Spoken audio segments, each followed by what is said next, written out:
আমি সবসময় আমার যেটা নাটক করার মূল জায়গা থাকে সেটা হচ্ছে যে আমি কেন নাটকটা করছি এই সময় খুব প্রয়োজন আমার কাছে, সেইটা প্রয়োজনীয়। মানে আমি যে কোনো একটা স্ক্রিপ্ট পেলে আমি নাটকটা করে ফেলতে পারি না।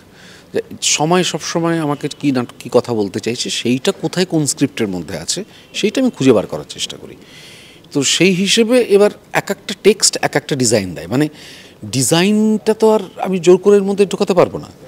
একটা কন্টেন্ট ডিজাইন দেয়, মানে ডিজাইন কখনো কন্টেন্টের উপর চেপে বসে না।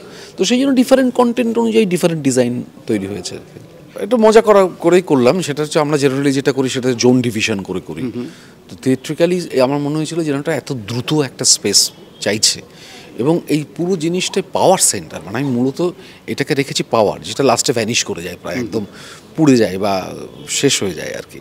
সো দ্য পাওয়ার স্ট্রাকচারের যে স্পেসটা সেটা কোথাও বোধহয় একটা জমাট একটা, মানে একটা কোথাও মেমোরিয়াল স্পেস পাওয়ারের থাকে।